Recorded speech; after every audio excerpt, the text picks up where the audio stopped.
Nobody, this doll does not need to worry about me showing you my Spanx. Okay? Because you would, oh thanks, he went. Because you would vomit. My darling. Because I'm 52 and I've lost my bloom. And life has kicked me in the teeth. And I eat sugar.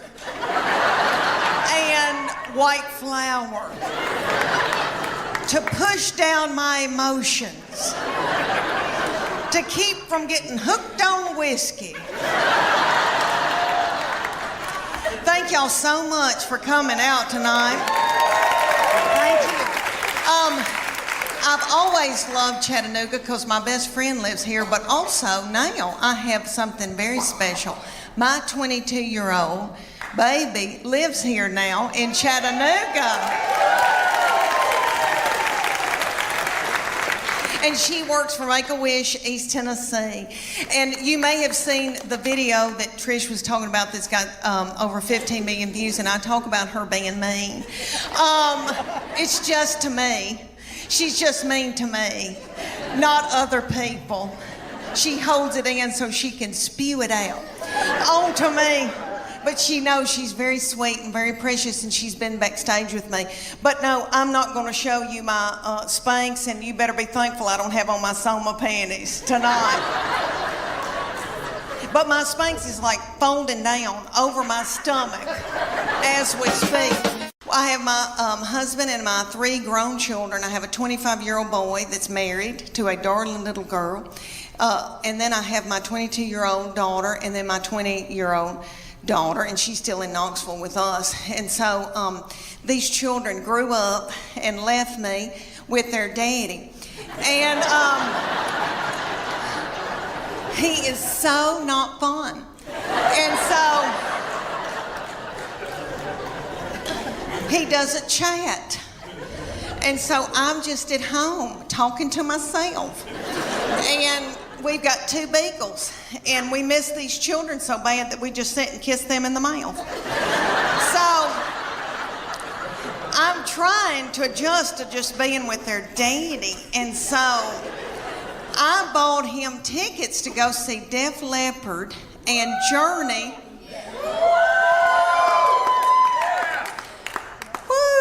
Okay, let me tell you, have y'all been to concerts lately with old people that are older than I am? Okay, we went, and I thought, oh, we're going to have a fun date, and I said, where are we going to go out to eat? And he goes, I don't have time for that. It was on a weeknight, so he went to the Pilot and bought himself a tall boy, and I think that's what it's called, and an egg salad sandwich from the Pilot.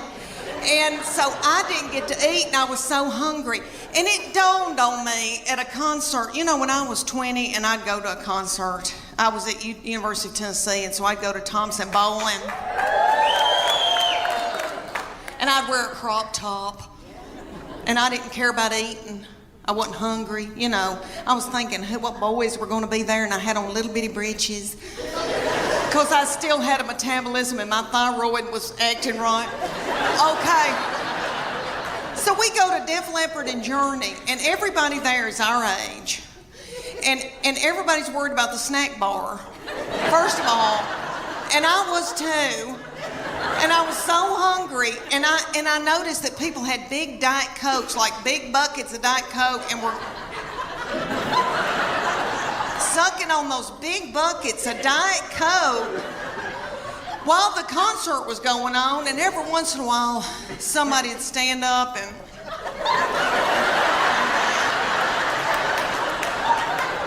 and then they'd sit back down. He came to me in, he was in middle school or high school, and he's very spiritually mature, has always been. I didn't do it. Their daddy didn't do it. God did it. But we call him our little Billy Graham. But anywho, so he was dating a little girl, and he came home, and I said, what y'all been doing?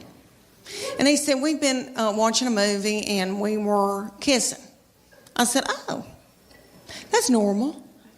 That's okay. But I said, baby, before you know it, one thing can get out of hand. You've got your arm around somebody, and then you've got your hand on her leg. Things can get out of control. He looked at me like I was crazy. And he said to me, Mom, I've prayed about this. Nothing like that's going to happen. And I know he meant that. And all I could think of to myself was some of the nastiest things I ever did.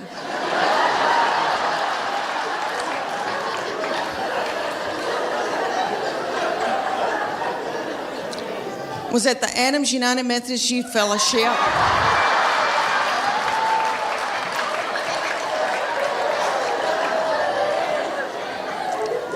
On a hayride. I don't know what it was about hay that set me on fire. I wish it did now. I could get a new purse out of that. Do y'all know what I'm talking about? Youth groups. And we've all, here in the South, we've all been raised in church, Did y'all ever go to a lock-in? What little fool came up with that?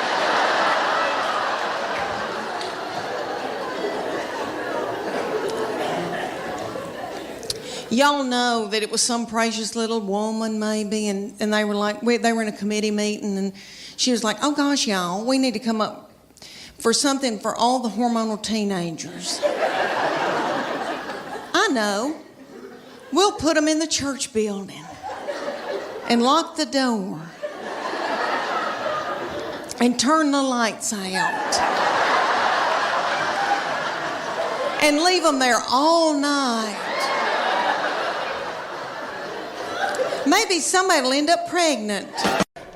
All my children are yummy, and I'm in love with them, and I love my girls, and I know that when I'm in the nursing home, they'll be the ones to come and pluck my chin hairs. Because he is now since married and gone off with his wife and her people. And that's what boys do. They cling to their wife. That's biblical. He said to me, Mom, she is now my immediate family. You are my extended. That's what he said to me right before they got married. And he said, Mom, that's biblical. I'm supposed to cling to my wife. And I thought, why did I show him the Bible?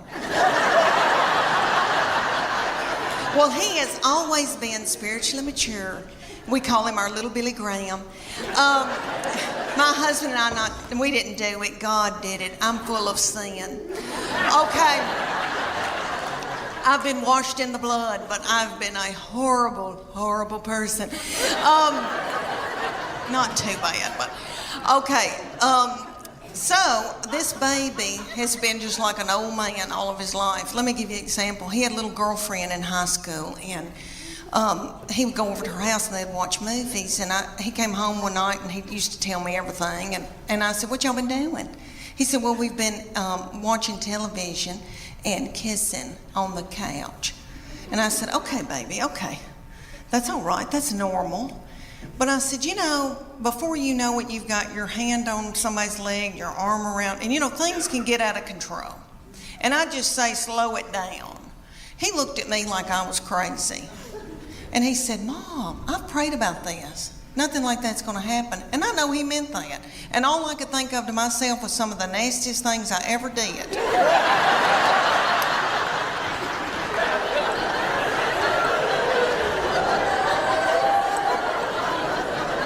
Was at the Adams United Methodist Youth Fellowship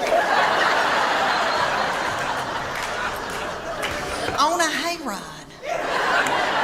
I don't know what it was about hay that set me on fire. I wish it did now. Because I could get a new purse out of that. Okay, y'all, have you ever heard of lock-in? I know everybody in here that has been from Chattanooga has probably been raised in church. Okay, I don't know who that little darling, sweet fool was that came up with the lock-in. Probably a little woman in a committee meeting. And she probably said, oh gosh, y'all, let's come up with something for all the hormonal teenagers. Let's gather them up and put them in the church building and lock the door and turn the lights out and leave them there all night. Maybe somebody will end up pregnant. I thought this, especially my very first one with Paula Deen attached and Warner Brothers, it was Tom Warner and, ABC bought it before we could get out of the parking lot. Right. And I had a showcase at Laugh Factory, and I knew I had done well. I knew I'd done well. It was one of those things in my career where I thought I just killed that. Yeah. And I thought I was on top of the world, and people were calling and wanting to do interviews with me and all that. And then one day they just call and they go, "It's over. There's a writer's strike." I was like, and my husband bought me a dog, this old beagle that's laying down here snoring, to help me get through it because I was devastated. I thought that was it. And me as a comedian growing up, my idea of stardom is a sitcom. I wanted to be Ray Romano, Roseanne. That was my dream, Tim Allen. And then, so that when that ended, I was devastated. I think I went into a clinical depression. I understand. And then I got the second deal and thought Matt Williams had created Roseanne Home Improvement. Nick at Night came after me. Yeah. They gave us money to shoot a pilot. What happened with that? Matt Williams said, Leanne, I think this is more of like a kid's Disney skunk is loose in the living room kind of thing. And he goes, and I don't do that. And can you trust me? And I said, yeah. So we took it from Nick at Night. And I think it may have gone with, I say that, I don't know. And then TV Land wanted it. And then I knew the minute they said, yeah, we want it. They held on to it for 9 months. And I knew in my heart, they don't want this. They don't want it. And I don't know what they're doing, but they don't want this. Yeah. And I feel like I think people are, when I come out to LA and we pitch in meetings, I think people are fascinated by me. I think they think, oh, look at her, like an animal in the wild kind of, look at her. But I don't know it's just, but I know people that have had 9 deals and didn't get anything, so. Let me tell you about this baby. We are becoming the best of friends, really, because she's now 21 years old, and she has always been a beauty and so smart and fun and hateful. Okay, so now she not to other people. She holds it in when she's in public so that she can come home and let it out on me. And that's okay, I'm her safe person.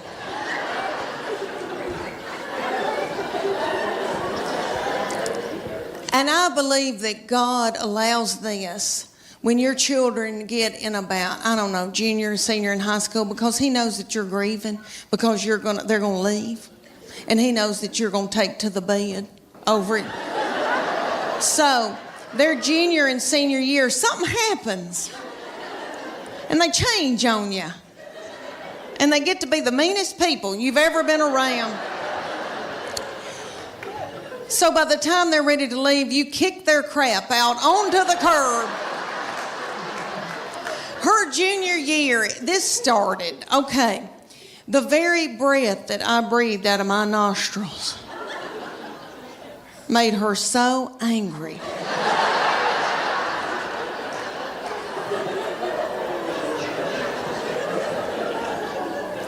We were not allowed to eat cereal in our own home.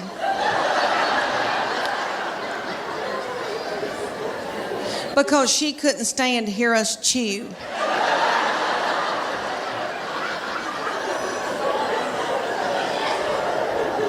And I don't mean to talk about her because she had a lot on her. She had a lot on her, like she had to empty the dishwasher. And that's a lot, I'll give you all an example. Okay, at the University of Tennessee in her sorority, these girls will come home, you know, and I'll cook for them and do, and I'm tickled. All right, well, they like Memphis, Nashville girls. Well, a little girl came home with her and spent 2 nights. So I washed that little thing's clothes, and all I said to this little girl was, Katie, you're so tiny. Your little underwear looks like a slingshot.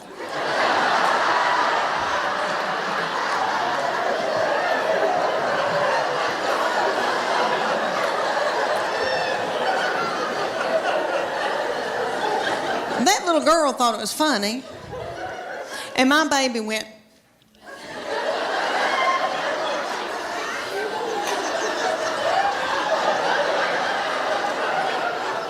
So I got out of there.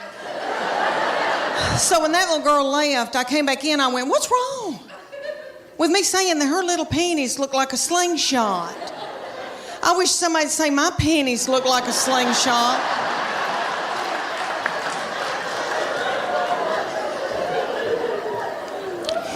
My panties look like...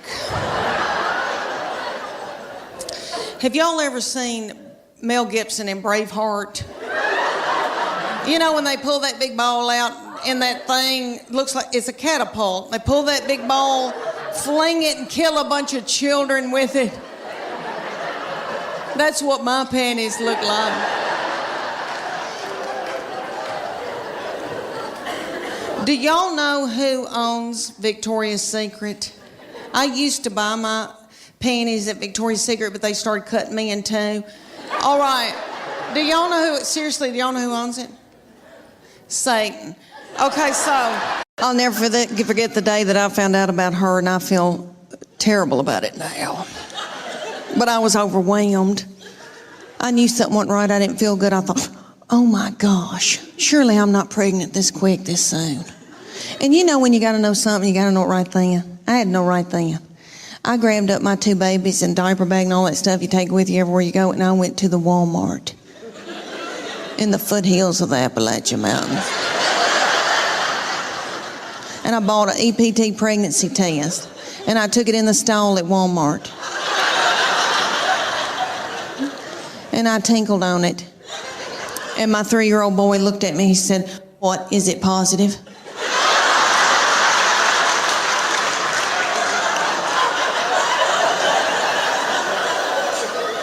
And it was.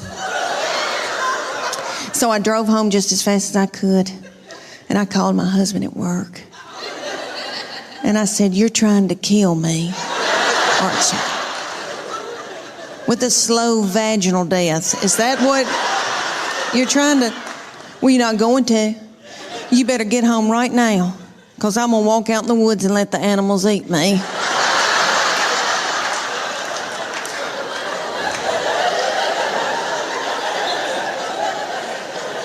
But let me explain to y'all why I was so torn up. I had a 13-month-old baby girl in diapers and a 3-year-old little boy in Superman panties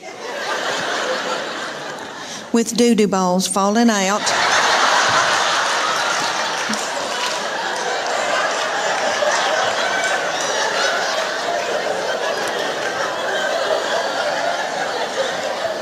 At the grocery store. I thought, oh my Lord, did anybody see that? I don't have anything in my purse to pick it up with. Is some little child gonna think it's a milk dud?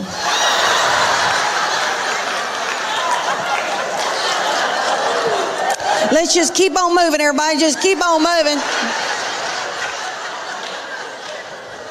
But God knew better than I did, because she's been a doll baby, but she's ruined. And I know I'm the one who did it. I was tired and beat down.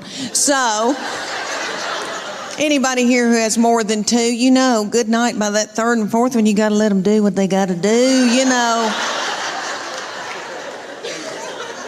She still cries over anything. She cries because she knows she gets her way. I said, what's she crying about? She wants your toy. Well, just give it to her. I can't deal with it. Okay, y'all. My middle one that lives here in Chattanooga has always had a lot of suitors coming around and wanting to date her. And she had this one, and he was I wouldn't say an Eddie Haskell, but he was a schmoozer. Like he knew he was a player. Okay? Their daddy's not a player. Okay, my husband, he doesn't chat. Like he vacuumed out my car when he was dating me, and he bought my cigarettes, so that's how we started. But anyway,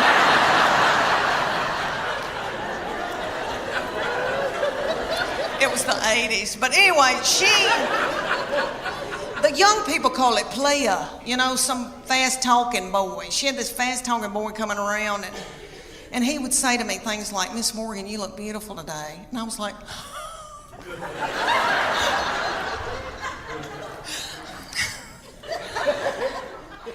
"Can I make you a casserole?" Thank goodness they broke up, because I was exhausted. I was mopping the floor and blowing my hair out every day. And I don't do that. Let me tell you why I got played. I thought, why am I so tickled when somebody compliments me? It's because my love language is words of affirmation. Have y'all ever heard of that book, 5 Love Languages? It is wonderful, and it works. It's the real deal. My husband and I went on a Sunday school class retreat when our children were little, and we watched this little frail man talk about it. Okay, and it was on Oprah, so it's real. But anyway, what it is there's 5 love languages, and you get the book, you read the book. Well, I don't read the book. But anyway, you take the test, and it tells you what your prominent love language is out of those 5, and it tells you what your partner's love language is. So then you can go home at night and feed your partner their love language, and they can feed you your love language, and then your love tank feels full. And if you don't do it, then your partner's liable to go to work, and they're at the water fountain, and some whore comes in. My love language is words of affirmation. Have y'all ever heard of that book, 5 Love Languages? It is wonderful, and it works. It's the real deal. My husband and I went on a Sunday school class retreat when our children were little, and we watched this little frail man talk about it. Okay, and it was on Oprah, so it's real. But anyway, what it is there's 5 love languages, and you get the book, you read the book. Well, I don't read the book. But anyway, you take the test, and it tells you what your prominent love language is out of those 5, and it tells you what your partner's love language is. So then you can go home at night and feed your partner their love language, and they can feed you your love language, and then your love tank feels full. And if you don't do it, then your partner's liable to go to work, and they're at the water fountain, and some whore comes in.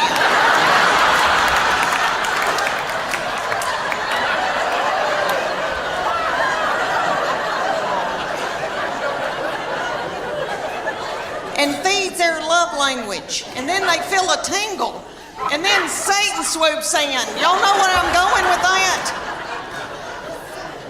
It's a disaster. So there's 5 love languages. There's quality time, and that's my sister's. Quality time, but you just can sit and watch ESPN with somebody, which I don't want to, but you just sit with somebody. Okay. Then there's gifts, and you can just give them a card and they feel loved. It doesn't have to be something expensive. Okay, then there's physical touch, and most women in here will go, "Oh my gosh, that's my husband's physical touch. He's on me like a duck on a June bug." But it's not that kind of nasty. I'm talking about, like there's people that just want to hug you and kiss you and squeeze you and they got to hold your hand. That's the physical touch they're talking about. Okay, then there's words of affirmation. That's mine. So all my husband has to say is, "Leanne, you are a good mama. Leanne, that Trisha Yearwood's chicken piccata is to die for." And then my love tank feels full, and then I'm willing to do something vulgar with him.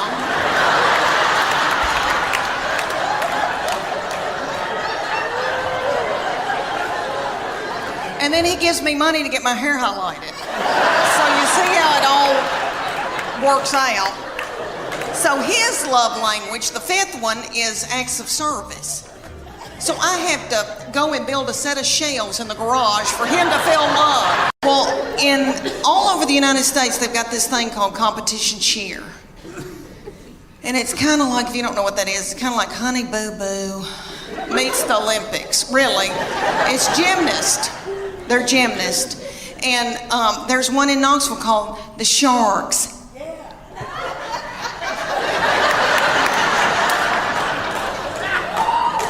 And they said, drop your baby off and she can try out to audition, whatever you want to call it. So I dropped her off and they ended up putting her on a bad Mama Jamma team because all the little children her age came up to hear on her.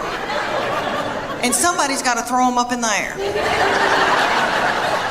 So they were thrilled with her and they treated us like royalty. But anyway, they said, you're going to come in here twice a week, learn a 2-minute routine. It's going to cost you $150 a month. It's like, okay. They said, there's a uniform that you're going to order, and it comes to here. It's going to expose her stomach. She's going to have a tiny skirt on with a slit in it with a glitter panty underneath it. It's $300. I said, that's a whore outfit.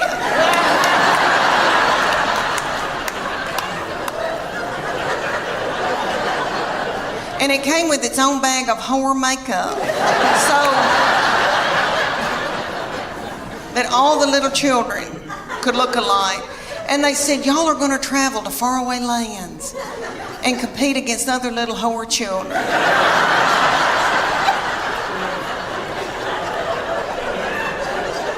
So we went to like Cincinnati or Atlanta. And we had to get hotel rooms and the gas and all of that. And then you drive up to a big coliseum, a huge coliseum. And there's tens of thousands of little whore children walking around. And my husband said, there could be pedophiles here. This is the awfulest thing I've ever, something's not right. Okay, so then they said, you're gonna pay $150 for your baby to be in this competition. You're gonna have to pay $30 to put a band on to get in and watch your baby in this competition. Somebody was selling corn dogs for $15. Okay. They start out with the babies, so it goes from 5 to 18 ages. So the babies come out in a tiny little skirt about the size of a napkin. And they come out to Beyonce's All the Single Ladies. And their little mamas are in their 20s. And they're not bitter yet. And they're in the front doing every move to keep their baby on track because they're babies and they need to be at home breastfeeding. So they move up throughout the day into my baby's age, and they're the reef sharks. They call out that name, honey, for 2.5 minutes. My baby throws little children up in the air, flinging little children, broken out in a sweat, working like a Trojan. Did you see my Spanx? Okay. All right. One of my girls said I look like Miley Cyrus in the Wrecking Ball in my Spanx. But anyway, so she throws his little children up. The little children she's throwing up in the air are the flyers. They call them the flyers. And they're freakishly tiny little children. I don't know where these people come from. Their mamas are freakishly tiny. I mean, I come from big people. I've got thick ankles. I can work in the fields. And the whole time she's throwing them in there, these little girls are going.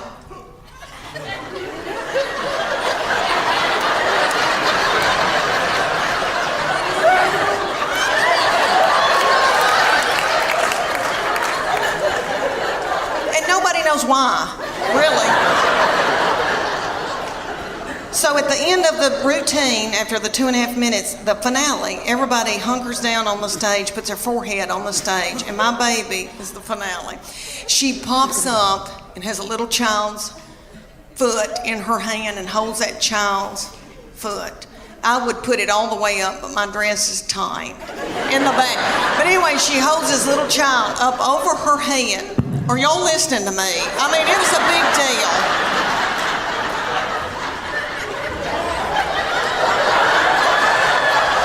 I mean, could you hold her up over your head or vice versa? I mean, you know, it's a big deal. So anyway, everybody went nuts. But she said, after it was over, she goes, I'm tired. I don't want to do this anymore. I'm going to go back to playing. She ended up playing volleyball the rest of her childhood. But she said, I'm keeping that whore outfit. She said, I'm going to get married in it. We were at the University of Tennessee, Knoxville. And when we met, and I was getting my undergraduate degree, it took me a long time because I'm really fun. And he was getting his MBA, and I thought, oh my gosh, I'm marrying Hoop-de-Doo. He is so smart, he can reconcile a checkbook. There's no telling where we're going to go, what we're going to see, what kind of life I'm going to have with him. Well, we graduated, and he decided to buy a used mobile home business in Bean Station, Tennessee. Y'all don't know where Bean Station, Tennessee is, do you? Okay, it's at the foothills of the Appalachian Mountains. Have you ever seen Deliverance? If you haven't, I suggest you don't. It'll mess with you. He moved me there, and he wanted me to be in sales for him. So I did that day.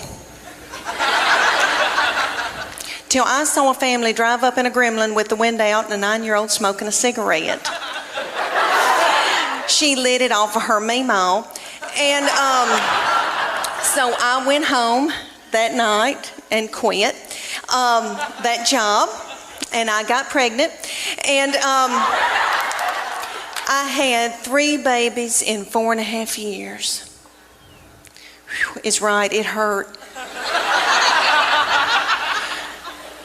I was pregnant and or breastfeeding for 6 straight years in the foothills of the Appalachian Mountains. And the mountain people would say to me, don't you know what causes that? There's 2 things on this earth that make him happy. A clean house and sex. Oh, lucky me. He said, well, if you don't start taking care of my needs, I guess I'm going to have to get a girlfriend. I said, oh, dear Lord, say it's not so.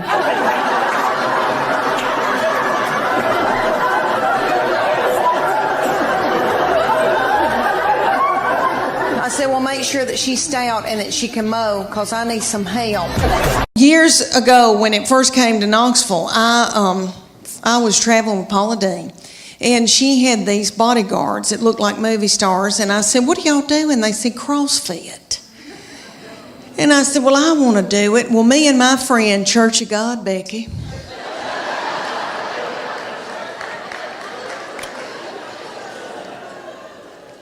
Church of God, Becky and I joined the CrossFit in Knoxville. The CrossFit was run at the time by these little children. They were in their early 20s, and they were beautiful, and they looked like movie stars, and their little fannies looked like baseballs. And I wanted my fanny to look like a baseball. So I made Church of God Becky join, and she'll do whatever I say. So anyway, and I call her Church of God Becky because she was raised Church of God. So sweet, sheltered. Like I have to explain things to her. Things like camel toe.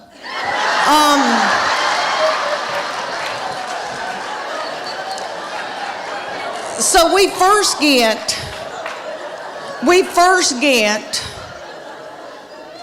to the CrossFit.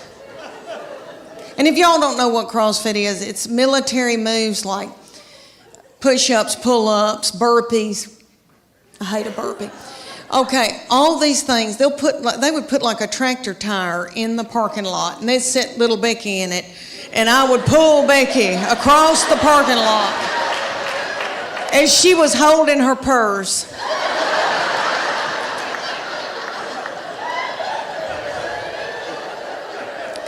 So I felt like a bad mama jamma, and I was so tickled and into it. And they came to us one day and they go, we want y'all to be in our contest. It's called a paleo contest. And it's going to be 10 weeks long. The men are going to be against each other and the women, and we're going to take your before and after picture, and whoever's body has changed the most at the end will win 3 months of free training. And I wanted to win that 3 months of free training because I didn't want to have to do something vulgar to my husband for the money.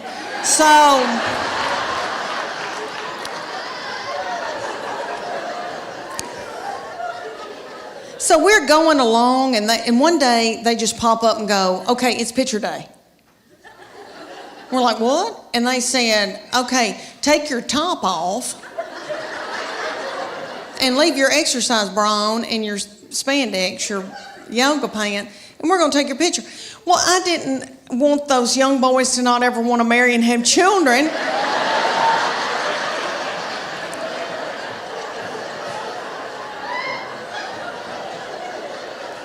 So I said, Becky and I are going to the back, and I needed to biz my bra so bad. It had no support to it, and it was a gray looking, it was white, but I needed to biz it overnight. I did not know.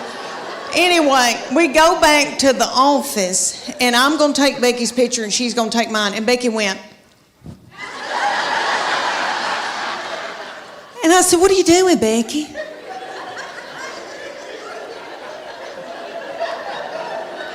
Do you want to win this thing? I want to win it. So I took my spandex and shoved it under my stomach and went.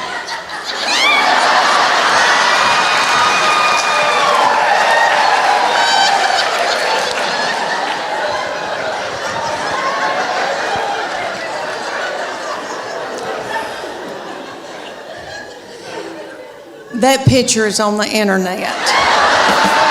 Let me tell y'all about her.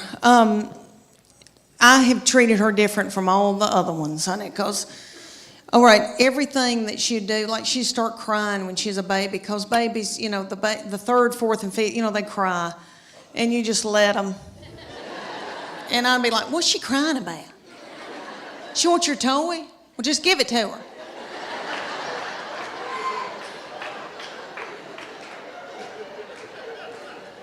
I can't deal with it. I remember saying, I swear, I remember saying one time, you want those knives to play with? Okay. What? Okay.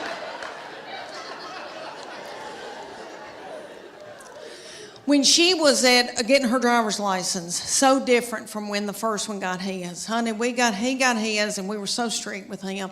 We'd say, you can go to school, but you got to call us when you get there. You can only come home. And then after 6 months, we were like, you can go to Steak and Shake. And then you got to come home. So strict. Then the second one didn't care anything about driving, really didn't start till she was close to 17. Well, this baby wanted hers the day she turned 16. I didn't think she was going to pass it because she doesn't care. So, but she did because she's smart. All right, let me tell you, she's one of those kids that, I know y'all know people like this. Like if I gave her $20 and said, make it to New York tonight, she would do it and have money left over. Like she's, you know, people like that, like got it up. Okay. So she passed that test. I was so mad because I thought, oh, I'm not going to have a baby in the car with me anymore, even though when they're in middle school and high school, isn't that aggravating? When they turn that radio up and it's blasting and I don't like that song and booming and a-doing, and then I'm trying to drive and I feel like when I can't hear, I can't see. Oh, I don't know. It's awful. But she went and got that darn driver's license, and this is how different it was raising her from the first one and the second one. She got that driver's license. My husband and I were sitting there at night, and he said, where is she? And I said, I don't know.